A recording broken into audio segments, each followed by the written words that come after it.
नमस्कार। चलिए आज भारत के संविधान के पन्नों में छिपे एक बहुत ही दिलचस्प और शक्तिशाली अनुच्छेद को समझते हैं। हम बात कर रहे हैं अनुच्छेद 4 की। सुनने में ये बस एक नंबर लगता है, लेकिन असल में ये संसद को भारत का नक्शा बदलने की एक अनोखी शक्ति देता है, और वो भी संविधान संशोधन की उस लंबी और जटिल प्रक्रिया से गुजरे बिना। तो आखिर ये होता कैसे है? आइए इसी की परतें खोलते हैं। तो आज का हमारा सफर कैसा रहेगा? सबसे पहले हम संविधान का एक संक्षिप्त परिचय लेंगे। फिर हम समझेंगे कि संविधान में बदलाव करना इतना मुश्किल क्यों होता है। इसके बाद हम राज्यों को बदलने की संसद की शक्ति पर गौर करेंगे और फिर कहानी के असली हीरो यानी अनुच्छेद 4 की कानूनी प्रक्रिया को जानेंगे।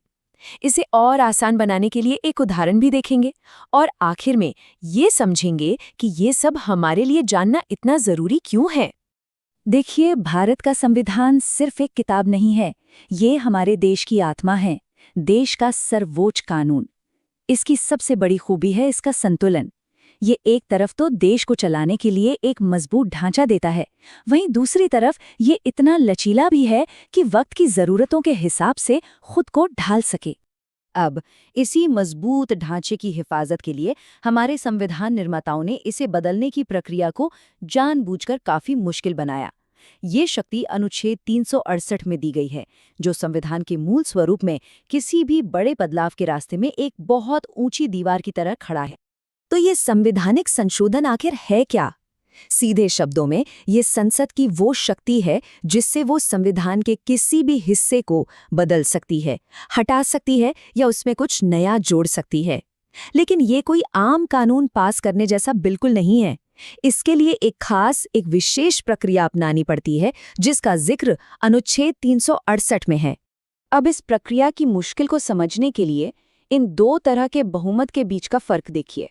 साधारण बहुमत यानी सिंपल मेजॉरिटी का मतलब है कि सदन में जितने सदस्य मौजूद हैं और वोट कर रहे हैं, उनमें से आधे से ज्यादा हाँ कह दें। लेकिन विशेष बहुमत यानी स्पेशल मेजॉरिटी की दो शर्तें हैं। पहली, सदन की कुल सीटों का बहुमत मिलना चाहिए, और दूसरी, जितने सदस्य मौजूद हैं और वोट कर रहे हैं, उनमें से कम 2/3 का समर्थन चाहिए। ये एक बहुत बहुत ऊंची कानूनी बाधा है। लेकिन क्या हर बदलाव इतना ही मुश्किल है? जी नहीं। संविधान बनाने वालों ने कुछ मामलों में एक अपवाद, एक तरह का आसान रास्ता भी रखा, और ये खास तौर पर भारत के अंदरूनी नक्शे यानी राज्यों की सीमाओं को बदलने के मामले में है। यह शक्ति संसद को अनुच्छेद 2 और 3 के तहत दी गई है। अनुच्छेद 2 संसद को किसी नए इलाके को भारत में राज्य के तौर पर शामिल करने की शक्ति देता है। वहीं अनुच्छेद 3 और भी दिलचस्प है। ये संसद को किसी भी मौजूदा राज्य में से एक नया राज्य बनाने, दो राज्यों को मिलाने या किसी राज्य की सीमा, क्षेत्रफल या यहाँ तक कि नाम बदलने का अधिकार भी देता है। इससे पता चलता है कि हमारे निर्माताओं को ये अंदाजा था कि भविष्य में प्रशासनिक जरूरतों के लिए ये बदलाव जरूरी होंगे। और यहीं से कहानी में एंट्री होती है अनुच्छेद 4 की। ये वो पुल है जो अनुच्छेद 2 और 3 में दी गई शक्तियों को जमीनी हकीकत में बदलने का काम करता है। आप इसे एक तरह का इंस्ट्रक्शन मैनुअल समझ सकते हैं, जो बताता है कि राज्यों की सीमाओं में बदलाव को कानूनी तौर पर प्रभावी कैसे बनाया जाए। तो अनुच्छेद 4 का पहला हिस्सा यानी क्लॉज 1 ये कहता है कि जब भी संसद कोई नया राज्य बनाएगी या किसी राज्य की सीमा बदलेगी, तो उस कानून में कुछ चीजें होना अनिवार्य हैं। पहला, संविधान की पहली अनुसूची में बदलाव करना होगा। दूसरा, चौथी अनुसूची में बदलाव करना होगा। और तीसरा, इन बदलावों को लागू करने के लिए जो भी जरूरी प्रावधान हो, उन्हें भी कानून में जोड़ना होगा। अब सवाल उठता है कि ये अनुसूचियां हैं क्या?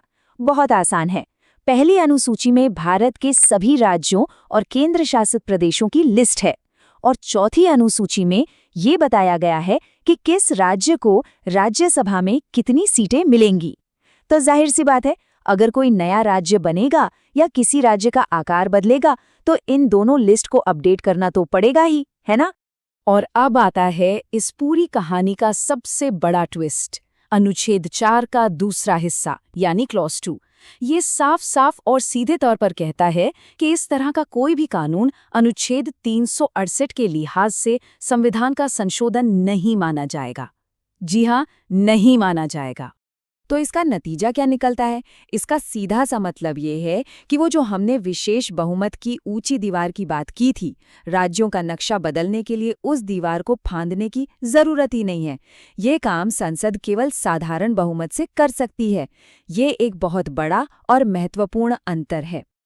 अगर ये सब थोड़ा ज्यादा कानूनी लग रहा है तो कोई बात नहीं, चलिए इसे एक बहुत ही आसान रोजमर्रा की जिंदगी के उदाहरण से समझते हैं।